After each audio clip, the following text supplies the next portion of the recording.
Welcome. I'm Sarah Campbell. I am co-chair of Duke's Education Law and Policy Society. I'd like to welcome you to School Integration, Shifting the Policy Discussion After Parents Involved. Co-sponsoring this event is Hogan Hartson, Duke Law School's Program in Public Law, the American Constitution Society, the Federalist Society, and the Education Law and Policy Society. We'd especially like to thank Hogan Hartson today for providing the delicious lunch. Today's panelists include, well, first we have our moderator, Charlie Clotfelter, who is a professor of public policy at Duke Sanford Institute of Public Policy and is also a professor of law and economics. We also have Majestic, who is an attorney with Tharrington Smith in Raleigh. To her left is Sunny Ladd, who is a professor of public policy at Duke Sanford Institute. And finally, we have Jen Stillerman, an attorney with Hogan Hartson. With that, I will turn it over to our panel. Thank you again for coming, and you'll have time at the end to ask questions and make comments. Thank you. Thank you, Sarah. I'm Charlie Clotfelter. I'm happy to be here. This is a distinguished group of panelists to my left, and they've all been introduced by Sarah. We're going to take about 10 minutes each for the panelists to give some introductory remarks. Then I'm going to let the panelists react to each other if they have comments about what they've said, and then we'll have a good amount of time for questions. And briefly, our panelists first, Majestic will say a little bit about what one of her major clients at Tharrington Smith, Wake County Schools, has been doing over the years in student assignment. It's the Wake School District has gotten a great deal of attention from the whole country. So Ann is a great person to have here to talk about what Wake has done. And then Jennifer Stillerman from Hogan Hartson will talk about, based on the experience of her and her firm, what different districts around the country are doing in response to this Supreme Court decision and the previous decisions coming before that. Finally, my colleague in public policy, Helen Ladd, Sunny Ladd, will talk about some of the research that she's been doing in using Durham data on what households actually are doing when they are confronted with choices. So we start with Majestic. Well, I'm happy to be here. I was in this room in a probably different format, graduated in 1982. So I have been a school lawyer for 25 years in Raleigh, and we represent school systems all over North Carolina. Wake County is our largest client and is now the largest school system in North Carolina, I believe, as of this fall. I think we've outstripped Charlotte in terms of student enrollment. So there are about 130,000 plus kids in the Wake County schools.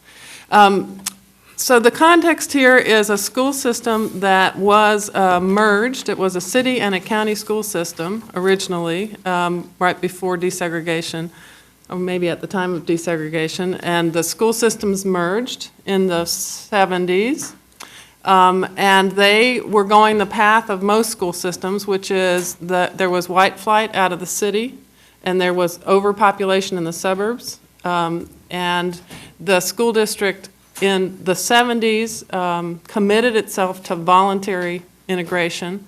They came out from under court order in the 70s, and they had for 20 years or more had a student assignment policy that set as a goal racial balance. And it's the kind of thing we've seen all over the country, plus or minus 15% of the minority population. So it's a very common phenomenon. So they had that going for many, many years in Wake County. They also used a very aggressive magnet school program, and some of you may have even gone to magnet schools in high school, where the downtown schools that were losing enrollment were turned into magnet schools, and the whole idea was to draw non-minority, upper middle class and middle class families into the city to populate those schools to create racial integration, and they were successful in doing that. And then along came a couple of decisions in the Fourth Circuit in the late 90s. And they were both cases involving students who were objecting to decisions by school systems, I think in Virginia and Maryland, and they were about student transfer. They were cases where kids were either trying to get into magnet schools or transfer out of their assigned school, and they were prevented from doing so because of the school district's goal of achieving racial balance. And the Fourth Circuit said, well, racial integration, there may be a compelling interest. We're not going to decide that issue, but we're going to find under the strict scrutiny that this method is not narrowly tailored, and so those were struck down. Seeing that coming, I was the attorney to the Wake County Schools at the time, and I just saw this coming. I really saw this coming since the Supreme Court's decision in Freeman versus Pitts, if you all know that case, outside of Atlanta, where the question was, what's the federal court's jurisdiction to maintain racial balance over time? And the Supreme Court said there is no jurisdiction to continue to order school districts to maintain racial balance if the imbalance is the result of individual choices by parents rather than state action. So once the Supreme Court made that decision, I could see, well, where does that leave school boards in terms of being able to voluntarily integrate? Just to make a long story short, so in 1999, the Wake County Schools looked at the horizon, saw that they had been an extremely successful school system because of their commitment to racial balance. They really had, and they still are. They're probably one of the most successful urban districts in the country because none of their schools got way out of balance, and they could offer good opportunities all over the district. And so looking at the case law coming down, the question was, well, what do we need to do here? We don't want to abandon this altogether. And really what matters, and that was a question, what matters? Is it race or is it class? Is it making sure that there is a balance in terms of socioeconomics within the school, or is it race? And I think the school officials all said, you know, it's really about not having any particular school have too much challenge. I mean, too high a poverty level, because that makes it harder to be successful classroom by classroom. And so in 1999 and 2000, the board changed its policy, eliminated the use of race, and they now have a policy and continue to have a policy that has a goal of no greater than 40% of the student body eligible for free and reduced lunch, and no greater than 25% of the student body below grade level on standard, the end of grade tests. Ironically, the school board, I left a meeting today to come here where they're revisiting their policy as we speak. I don't believe they'll abandon that commitment, but it's always politically charged when you move people's children around. And so really I think the question is, will they recommit themselves to this policy? And I think many people in the community believe it's been the backbone to the success of their school system. So I believe we'll see it remain in place. So. Thank you, Ann. Jennifer Stillerman. Sure. Well, I'm very happy to be here with all of you today. Thanks for the opportunity to participate in this important conversation. I was asked to sort of briefly address two questions. The first is how are districts responding or expected to respond to the Supreme Court's decision and parents involved, and what kind of options appear to be on the table for them in the wake of that decision. I think on the first question, how are districts responding, it's, in our experience, too early to tell. Districts have, for the most part, developed their student assignment plans for this year before the decision came down and have largely been focused on getting the school year up and running. And so I think our sense is that it's not going to be until later in the year or even beyond that that we start to have a sense of what kind of plans districts are looking at or adopting. I think it is important to note, as Ann raised, that for some districts, the Supreme Court's decision has had a different impact in that it has not necessarily limited what they were able to do in the past. In the Fourth Circuit, districts have been operating under this precedent that basically told them you can't do individualized race-conscious assignments, and that was very hostile on the narrow tailoring prong of the strict scrutiny analysis. Our sense was that for these districts, there was some risk even to doing more generalized race-conscious measures like school citing and drawing attendance boundaries, which are measures identified in Justice Kennedy's concurring opinion as permissible. And so, to some extent, the Supreme Court's decision may actually create openings for these districts that didn't exist before. For other districts, of course, the decision, has limited the tools available to them. But there are still a range of options that are on the table that districts can consider as they think about their efforts to promote racial diversity.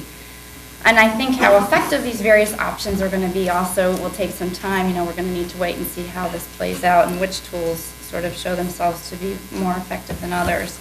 I just thought I'd sort of talk briefly in these opening remarks about the kind of spectrum of options that are or may be on the table at this point. Of course, on one end, districts can do nothing. There are many districts that draw their attendance boundaries and just go with what they have, or that do choice controlling for geography and maybe sibling enrollment, but not with regard to the demographics of the student body. As a policy matter, I think we view these as perhaps not as desirable approaches because research suggests that economically and racially diverse schools have certain educational benefits to offer. Moving along, there are race-neutral approaches that districts have and can adopt, such as use of lotteries and the use of socioeconomic status. The extent to which these types of approaches might have an impact on the racial diversity in a school system would appear to depend in large part on the demographics of that particular community and district, and would likely vary from one district to another. And then we have the race-conscious, non-individualized methods that Justice Kennedy identified in his concurring opinion. And so these are things like drawing attendance boundaries, deciding where you're going to place a new school, doing recruitment of faculty and students. And these options appear not likely to trigger strict scrutiny unless race is a predominant factor in the decision to adopt them. And I think that sort of raises the importance of districts making sure that they establish a record about all of the facts that go into their consideration or adoption of a particular plan. So factors other than race, such as safety, transportation, geographic equity, how many new schools were placed in this one neighborhood, how many times were kids in this one neighborhood moved to another school, things that districts are looking at all the time as they think about student assignment.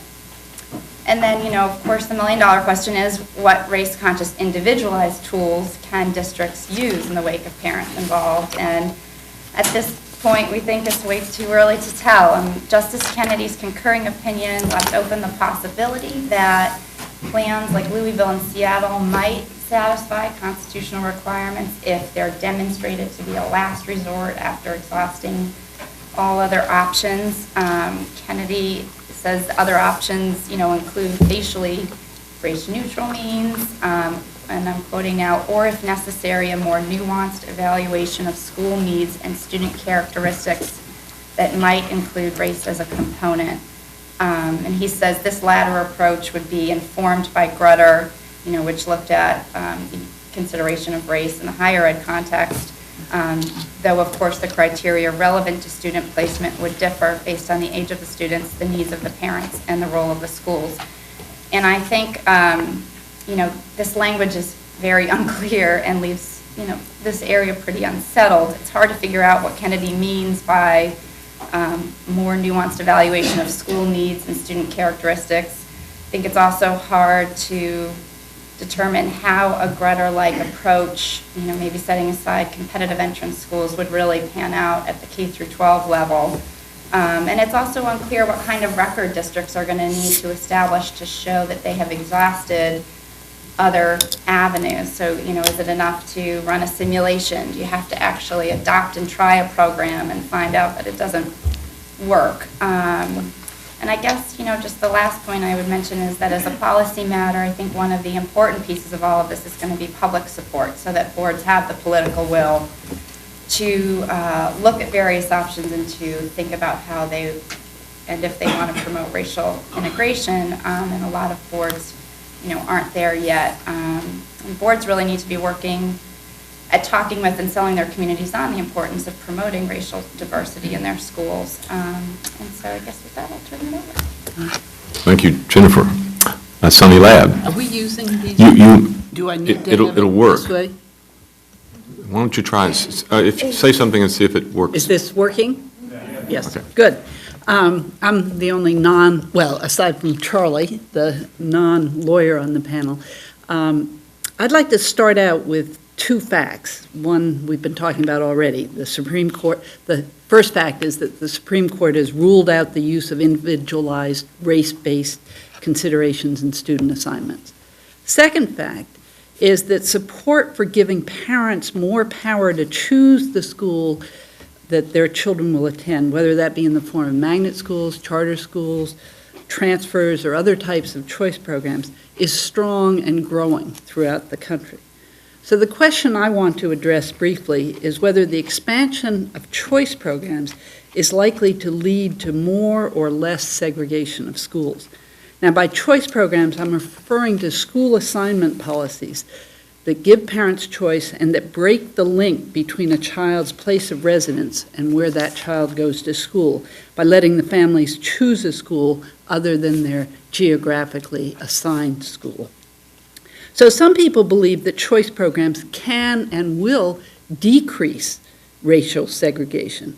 The logic here is that school zones are typically based on residential neighborhoods, and that in many urban areas, those neighborhoods are highly segregated. Further, many people are constrained to live in more racially segregated neighborhoods than they would prefer, perhaps because of outright discrimination or other processes.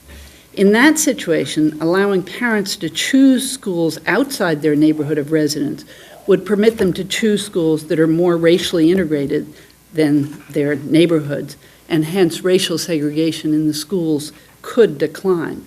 We might call this the liberation theory, in that school choice programs liberate families from the constraints imposed by their place of residence. A somewhat different mechanism works through the magnet school concept. Here the idea, and this is one you're familiar with, is if sufficient additional resources and special programs are put into schools in predominantly minority areas, some white families will be induced to choose those schools over their primarily white neighborhood school. Hence, a choice program of this form would also reduce racial segregation in the schools. There is some evidence from early magnet school programs, and including the magnet school programs in Wake, of the potential for such programs to reduce segregation. But those have typically worked best when racial quotas of some sort or racial admissions quotas were applied to the magnet schools. Now, of course, there are other theories that generate the opposite prediction, namely that choice will increase racial segregation. One such theory is termed by sociologists the outgroup avoidance theory. The idea here is that members of the socially or economically dominant group, such as whites, would use the choice mechanism to reduce the exposure of their children to the outgroup, which in this case would be blacks or other racial minorities. This outgroup avoidance behavior has often been used to explain the white flight that occurred in response to attempts to desegregate schools in the 1960s and 70s. Another theory that also predicts more segregation is what some have called the neutral ethnocentrism theory.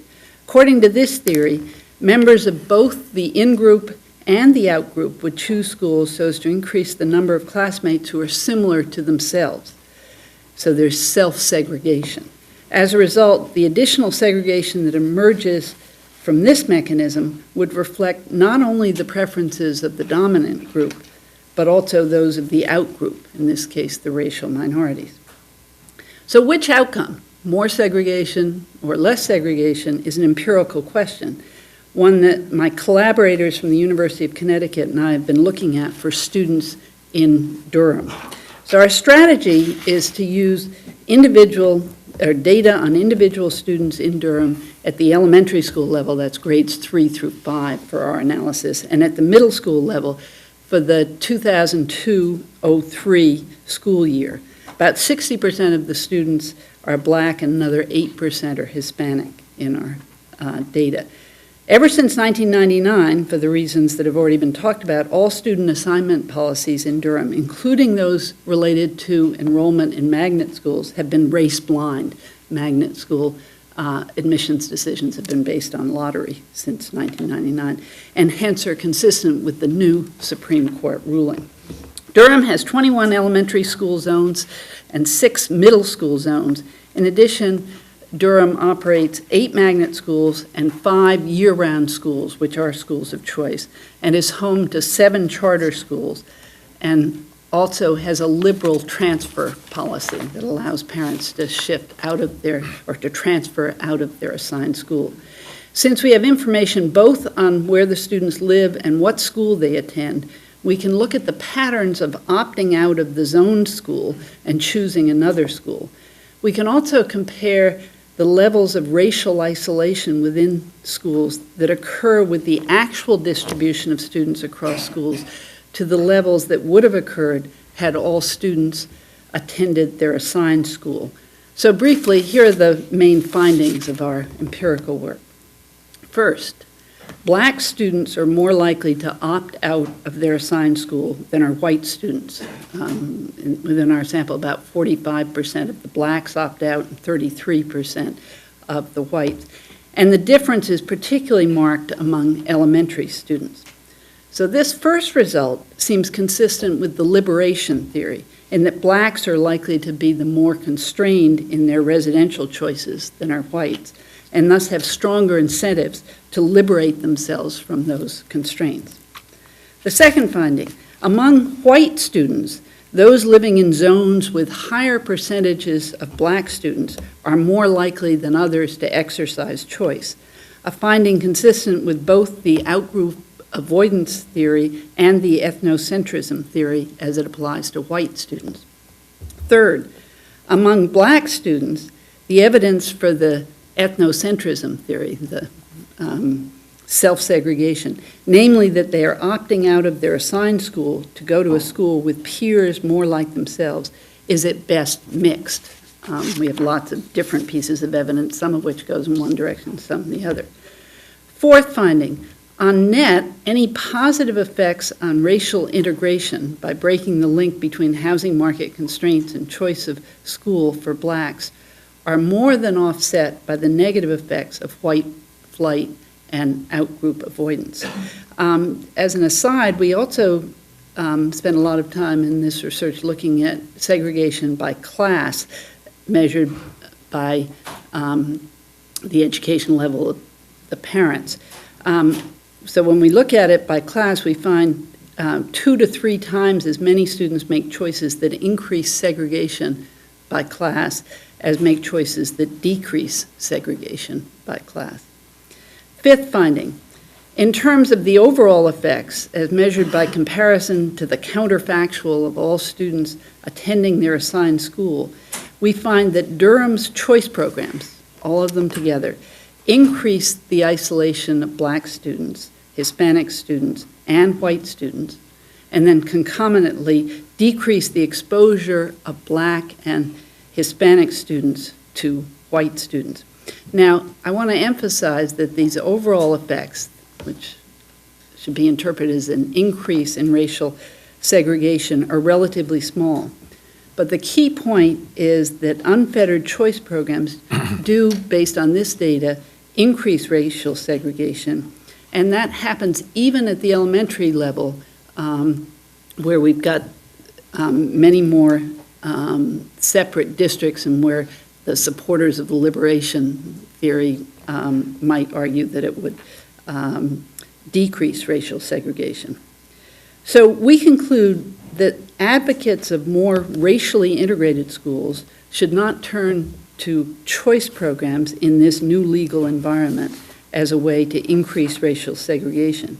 Indeed, we predict that the movement toward more choice, which is in the air, is likely to increase the racial segregation of schools, and in addition, it will increase segregation of schools by class.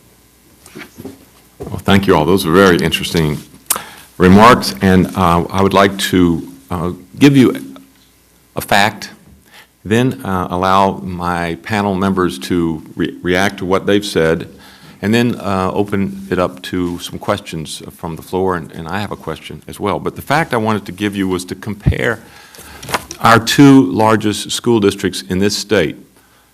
Sonny Ladd and I and Jake Bigdor have been doing research, and the fact comes out of that research that we've been looking at levels of segregation, racial segregation in the state, and we found in a previous article that segregation has been increasing in this state from the mid-90s to about 2000. We're now updating that to the most recent year for which data are available. And we're finding that segregation continues to go up. Now, North Carolina is relatively less segregated than many other states around the country, so we start from a low point. Here's the fact I want to do. I want to compare Charlotte-Mecklenburg and Wake County. Those are our two largest districts. And the number I want to give you, and you can write it down or not, but it's going to be the percentage of black students who attend schools that are 90 to 100% non-white. So the measure that I'm going to give you is a measure of racial isolation. And it's easily understood that if this number is very large, then a lot of the black students in the district are going to school with people just like them and are not being really associated with non-black students or white students. And first, the Wake numbers. The first number will be 1995. The percentage of black students that were going to such schools was 0.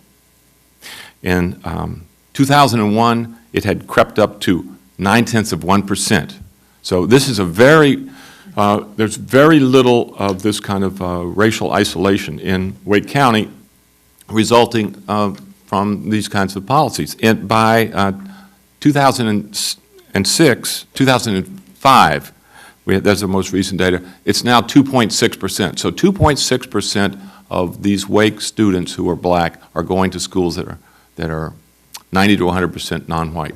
Charlotte, in 1995, the number is 2.5%, so also very low compared to the 0 in Wake, but 2.5 would be, by national standards, pretty low.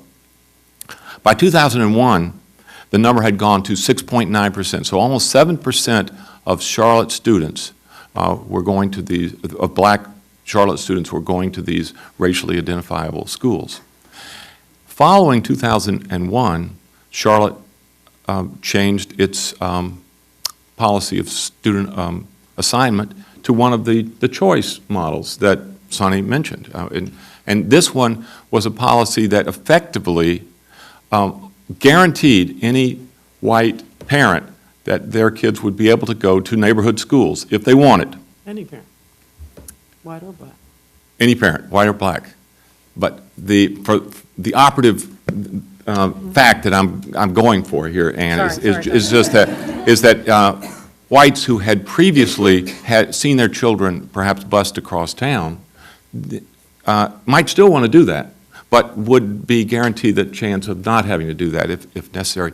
And if their schools were filled up, then students around the city who might want to transfer to that suburban school wouldn't be allowed to because of space. So the number that had been 6.9% in 2001 today is 34.1. So it's a really dramatic change. And if we look across the state in this updated article that we're working on right now, that's the district that sticks out the most. A couple of other districts have seen some increases, but it's Charlotte that's sticking out the most. And so this kind of puts a little bit of a forceful local color to the question that allows it not to be quite so abstract. Now, do any of my fellow panelists want to react to any of the statements made, and before we go to questions? Sure. Ann?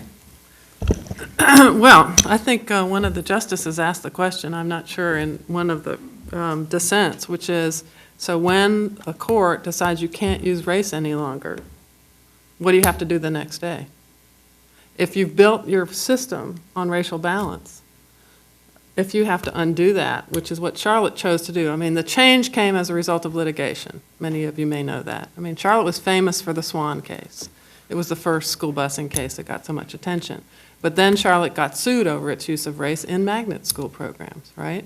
And they were told you can't do it anymore. You have achieved unitary status, you can no longer use race. And so they made a choice that Wake County schools didn't make. They made the choice to go to choice. Wake County schools made the choice to say, we're not willing to dismantle something that's working. We think it's working. It's not, I was quoted one time as saying, it's not social engineering, it's educational engineering. Wake County concluded that it mattered to the health of the whole school system to continue to have socioeconomic balance within their schools.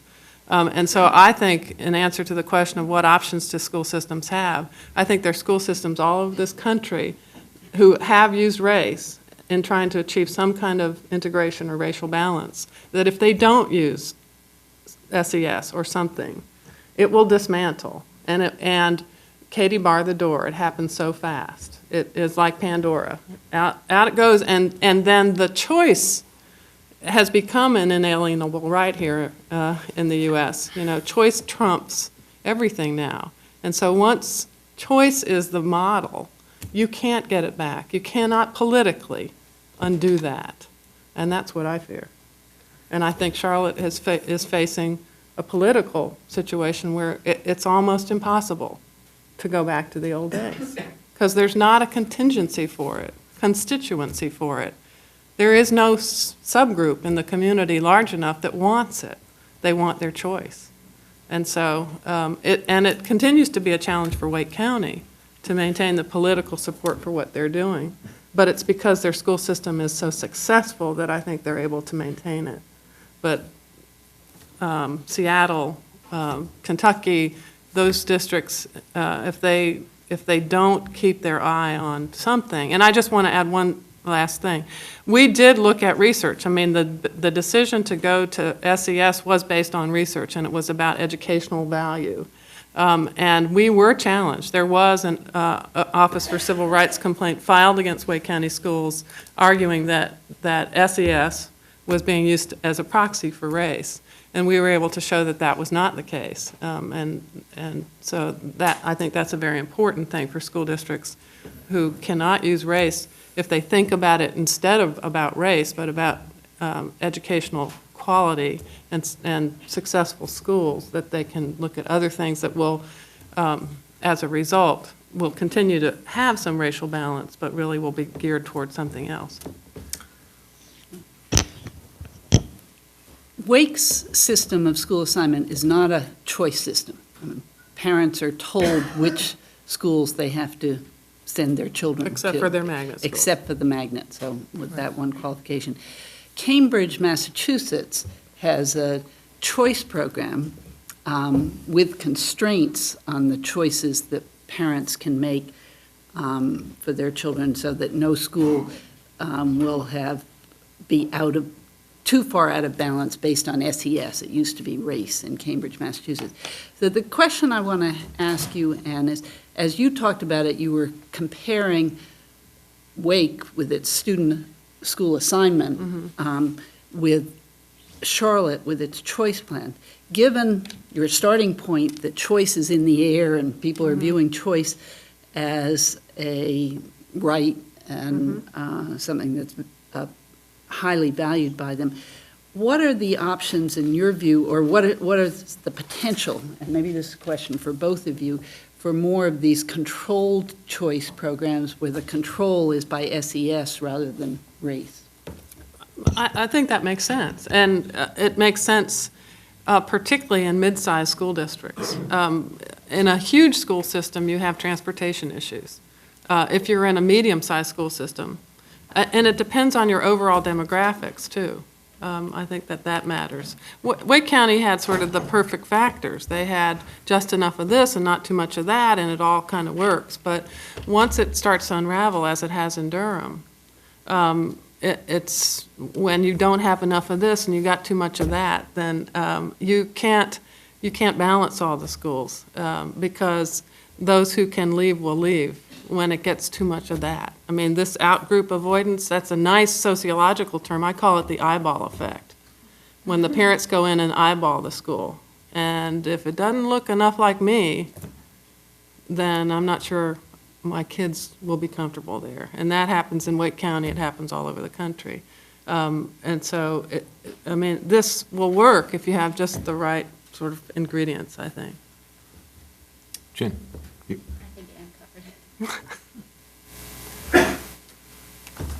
Before we open up to questions, I want to start with the first question because Anne really, I mean, we've been getting at it, but she motivated me to ask the question now rather than later. The federal courts have basically said, I think, that we're not going to be involved in your racial assignment at all unless you do something egregious. That's my interpretation of it. So if you, the school board, want to have racially balanced schools, it's going to be up to you. So my question is, and it's a policy question, but also the lawyers here have, their clients are dealing with this. What does motivate a school board to want to do what the Wake Board has done over the years? Granted, some of the conditions in Wake County are more fortuitous, having more affluent and probably a higher percentage of white students in their total, but still they're having to undergo the slings and arrows of lots of complaints every time these things are redrawn, and it's got to take a lot of gumption. Why doesn't everybody do what Charlotte says? Let's just go back where it's more comfortable and let it go to heck. So what's the, given that it's all in the hands of the school board now, if you think that racially integrated education is an important value, what's our hope for this being decided in local board decision after local board decision? Anyone else want to try to answer that? I'm not optimistic. There is not a lot of political will out there for this. There's just not. I mean, I have spoken about the Wake County plan for years.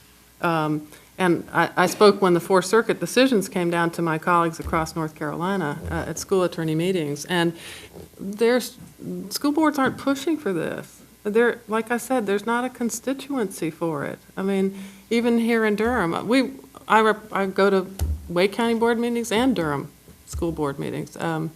And my kids went to the Durham Public Schools. And what I know is that a large number of the African Americans in Durham want their schools the way they are. I mean, literally, one of the black leaders in town almost said about one of the high schools in town, "It's our high school, just give us separate but equal." I mean, she came this close to actually uttering those words. So when you don't have minority groups that want it, I mean, we have a whole different political makeup from the 60s and 70s. And so that's why I think I worry about the Pandora's box or the unraveling, because once it unravels, it works in Wake County because we never let it unravel. And it's a mess in Charlotte right now. That was a great school system. That was a school system that was a beacon for urban districts, for racial integration, and the speed with which that unraveled is just stunning to me. And now, I also represent Charlotte in the Leandro lawsuit, and they're getting sued by the parents of African American children who are upset about the state of affairs in Charlotte and want some court intervention to change student assignment. Well, yeah, I don't know. So, I think Well, I think our hope is that school boards are going to want to try options to figure out the parameters of, what they are allowed to do under parents involved. I mean, I think as Audrey Anderson, who is my colleague at Hogan, mentioned in yesterday's panel, anytime you try to change a student assignment plan, whether it used race before in some way or didn't, you're disrupting settled expectations, and parents are going to struggle with that often. And so any sort of student zoning change or assignment change is likely to engender some level of discussion and opposition. I think also, as was mentioned yesterday, Louisville did polling about its plan and the use of race in its plan, and 80 to 90% of the parents in the community supported that approach. And so I think, and there was a story told yesterday about how, families in Louisville are concerned about losing what they have now achieved, which is an integrated school system. And so I think there are communities that value racial integration in their schools and view it as an important part of the education, the quality of the education that they're delivering. But there are a lot of competing factors that go into student assignment, and some choice being one of them, keeping your child close to home. A lot of parents don't want their child to be going to a school that's far away. And so I think, communities really need to wrestle with what kind of education they want their children to be receiving, and what goes into affecting the level of the education that their kids get. I don't know that we know yet how districts are going to respond and how optimistic or not we should be, but our hope is that boards are going to, encourage their communities to think about these issues and to test out options and see, what works. So. Tony, you got it? Nothing to add at this point. Okay, we're just looking for optimism. Okay, any questions? Tim? Kind of related to what you just asked, I'm wondering, when a school board is considering whether or not to adopt a choice program or not, I'm not aware of any kind of hard benefits that can be shown from having the awake style system. I guess what I'm asking are, what are the pro arguments that you say? Because I have a fuzzy idea that it's better for me as a white person to go to school with a black person, for black people to go to school with white people, and to have, integration along SES lines as well.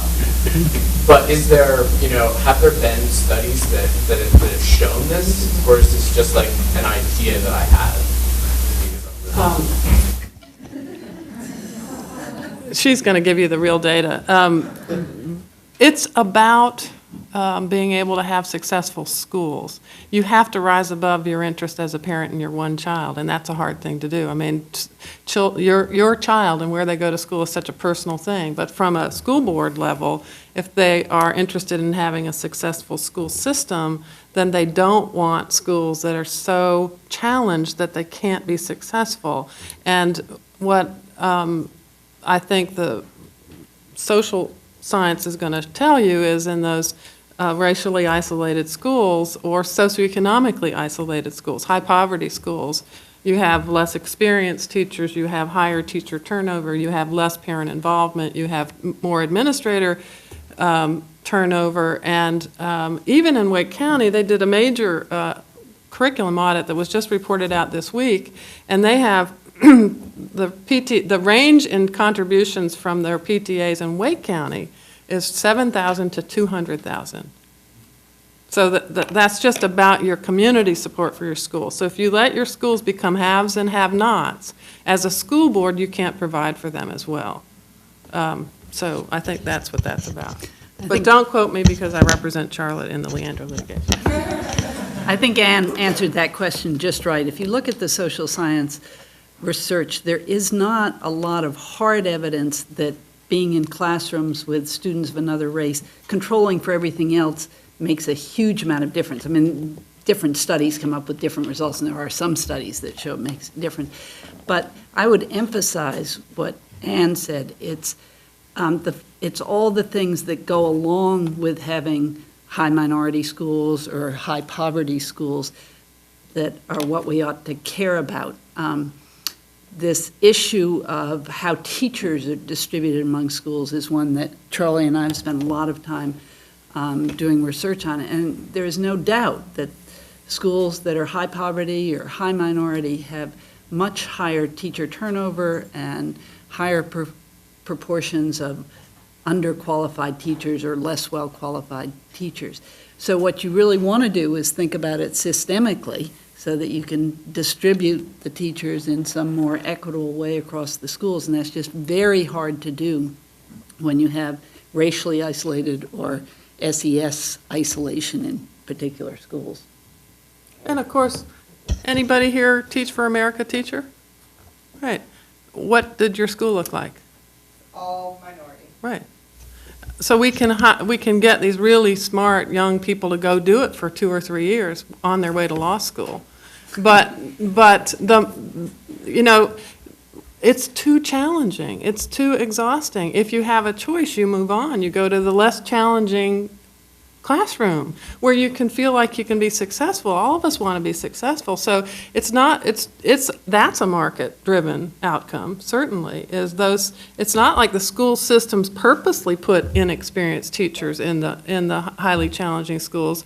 They're trying to fill those slots, and people leave, and then they fill them again because it's too challenging. So. Sonny and I have been working, one of the papers that we've been working on for too long is is looking at mobility of teachers, and we find just what Ann said, we find that teachers tend to go to schools that are more affluent, and a lot of them go to Wake County because it's growing and it's affluent. They're people too, you know? What? They're people too. The teachers. Teachers are people too. Of course. We did include that in our study, but we have the feeling that the policy makers could do something about this if they had the will, but it would take a lot of will and a lot of money, and you could probably use financial incentives as is being tried now in a few places. And Greensboro is one, but it would take a lot of money. Question? Yes, sir. I'm wondering, the issue with choice seems to be there's not enough supply of the schools that are high in demand. I know it means throwing money at the problem, but doesn't that suggest a natural fix if you can predict the demand a few years in advance, simply expand or build more schools in the areas where people say, hey, I want my kid to go there in 3 years, and then just let it happen? It's not area, it's who goes there. Well, no, what I'm saying is, if you could predict among all the parents, I want I only know Phoenix, Arizona. Ahwatukee had a 5-star rated school district, South Phoenix not so much. If you give everybody the choice, and you say, where do you want your kids to be in 3 years, and you say, okay, I have this many people saying they want to go to Ahwatukee, which will be everybody who doesn't want to keep their kid close, pretty much, if it's a reasonable distance, because Ahwatukee schools are really good. Then you say, fine, we'll build out the Ahwatukee school system so that everybody who wants to send their kids to Ahwatukee will be able to. And that's how we'll achieve integration. Admittedly, people who want to keep their kids close to home are going to probably wind up in schools that are more racially segregated, more SES segregated, but the number of people in SES segregated or racially segregated schools overall will go down, and the people that are there because they want to be, or their parents want them to be. So, and I know this means throwing money at the problem, which no one ever wants to do, apparently, when it comes to education. There's a lot of money being thrown at the problem. Well, a lot. okay. Those most challenged schools in Charlotte have the highest per capita expenditure on students. So what do you think of that? Is that a possible solution, though? If you can predict where people want to go, then build out the capacity so that they can go there.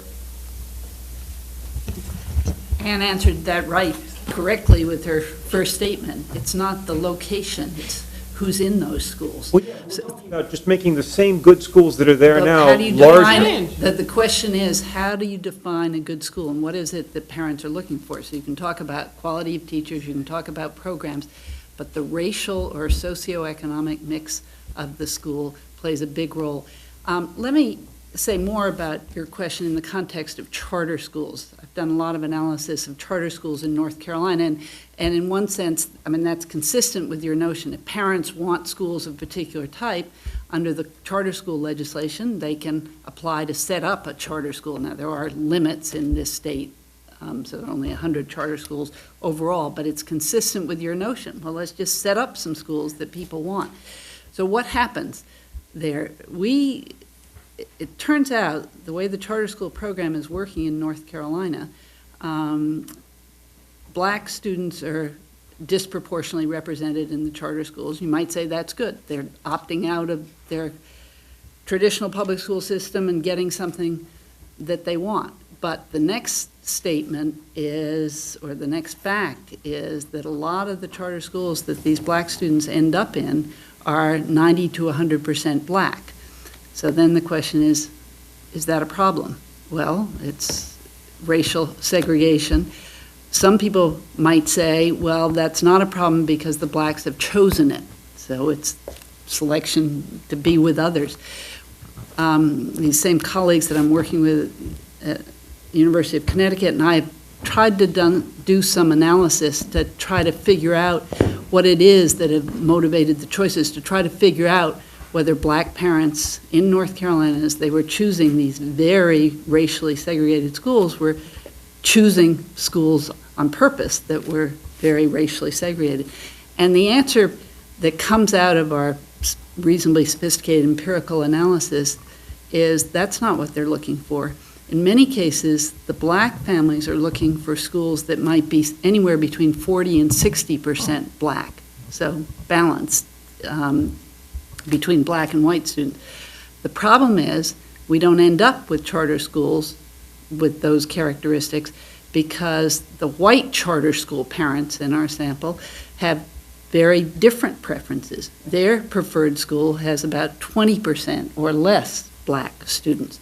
So you've got asymmetric preferences. On the one hand, you've got a group of whites who care about education, whatever, but care about having pretty white schools with some blacks, and then you've got blacks who would like more balanced, racially balanced schools, but what happens when you have those asymmetric preferences, we end up with some charter schools that are very, very black, and a lot of them in North Carolina, and some that are very white. Understood, because I'm not really so much proposing just building more little schools out in Ahwatukee, in the middle of White Ahwatukee, for the Mexican kids from South Phoenix to go to. I'm saying if everybody wants to go to Ahwatukee Junior High, you make it big enough that everybody can go.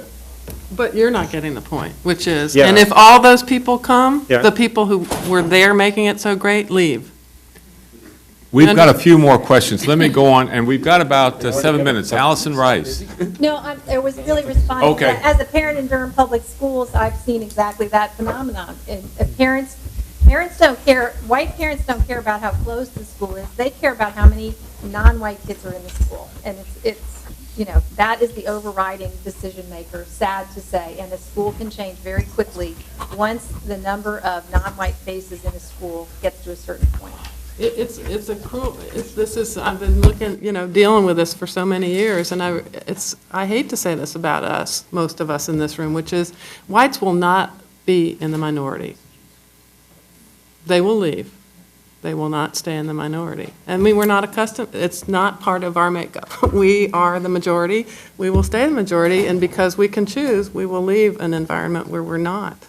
And I do think that that's a factor. I've never read it in social science, but it's the other. It's that outgroup avoidance, and because whites have been in the majority, they make those choices, and they exit, and that's what white flight was about to begin with. And different communities. I mean, in Durham, there's a higher tolerance. We choose to be in Durham because a lot of us, because we like the variety in our community, and we are happy for our children to go to schools that are diverse. But in Wake County, I've observed as it's grown and grown and grown, we have people coming in from all over the country, Northeast in particular, that have very segregated communities, extremely segregated communities, because every school system is one little tiny community, and you choose your house, you know what school you're going to, and they come to Wake County and they don't like, what do you mean? I mean, I picked my house, I know what school I'm getting, and there are too many others here. And so we're really hitting up against that in Wake County. So, I mean, these are cruel realities, and it's nothing I can point to social science, just being a parent. Allison, do you have a follow-up? No, I was just going to ask a question this is a question from Ann, in terms of the transformation of a lot of southern communities with a lot of northerners who are used to that kind of environment. That's a lot, when Charlotte Mecklenburg integrated its schools, it was a certain population of people who had been in Charlotte for a long Right. time and were southerners and were committed to that community. Knoxville. And to a large degree, I think what happened in Charlotte and is coming in Wake County is that you have a lot of influx of folks who are not used to that or not invested in that kind of Right. community ethos. And my question is, how long can Wake County continue to do what it's doing? You seem very optimistic. When I see all the furor over transfers and year-round schools, It's hard. largely immigrants into that community. How Right. can that continue? Where is the community will of the newcomers to stick with that? I don't know. I think that they have a business community that is supporting that, and that matters a lot. Wake Ed Partnership is a foundation that supports the public schools. They're going to launch a conversation about the importance of diversity in the Wake County schools. It's because, by and large, no matter where a child goes to school in Wake County, it's a good school. If you start seeing that coming apart, then I think the political will be lost. And they will continue to have political resistance. And I think the trouble is they become too popular. Their growth is causing them to have to move kids all the time, and that's what the fight's over, is just the growth. So, Okay, we have about 3 more minutes. Let me go to the middle. You with the Apple computer. Hi. First of all, thank you very much for this discussion. This is this is a real brass tacks discussion, and I appreciate your frankness. My other question is, could you discuss the pros and cons of a lottery system? Because it seems to me, at least on paper, if you have a school system that's, say, 20% minority, if you go to a non-choice paradigm and just assign everybody randomly, you should get something that's fairly close to the same racial makeup in every school, at least like within a certain range. random assignment won't work because you have to put kids on buses. Okay, so it's about the distance. It's about the whole, yeah, I mean, So people will only commute a distance if there's an incentive. right. Yes, sir. I was just wondering how, if at all, these changes affect school funding.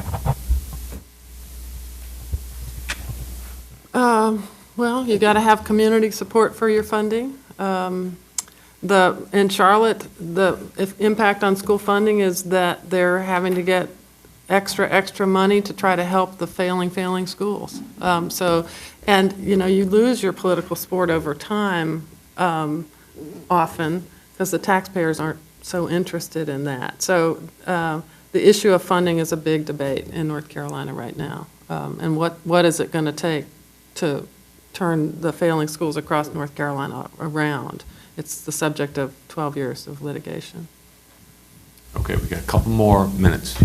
I have a question. In Wake, you see a lot of those that oppose the system willing to use the courts as their tools to fight it. Recently with the year-round decision, they went to court to try to fight that. And certainly every time there's a shift in assignment, like in Wakefield, there were people trying to litigate that. And I'm curious, what, if anything, in these school systems that are integrated or use an SES model, do you see those who support integration, what tools do you see them using to try to fight the battle or to keep schools integrated? Are they using the courts in this, using the courts as a tool, or is it more now they're turning to try to find political and business support? Well, in Charlotte, the courts are being used to try to address the problem that Charlie's talking about, and we don't know where that's going to go. But Jen probably has a perspective that's more national on that. Yeah, I'm not entirely sure, that I can answer your question with a lot of accuracy, but I do think probably multiple vehicles. I think courts are used in some places as a vehicle to achieve, the goal that you cited.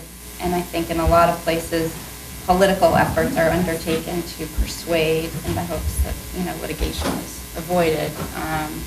I think it depends a lot on the communities and the possibility of creating, a level of support for policies that people want. But here's a big difference. In the 60s and 70s, well, in the 50s, the courts could be used because there was state action that was discriminating.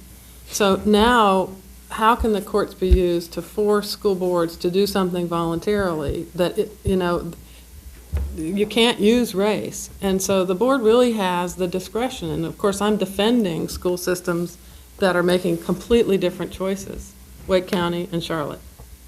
And I believe they have that choice. It's a tough political choice that they're making. But, could a court order that the school district use SES as a student assignment plan? Some might, maybe, but I think it doesn't work because then there's court jurisdiction forevermore, as the court has to continue to order the schools to balance their schools according to economics. It makes no sense. So it has to be through political will. And people like you going out and populating your communities and having little children and being committed to having integrated schools. And Majestic, Helen Ladd and Jennifer Stillerman, thank you very much for a very stimulating time. Join me.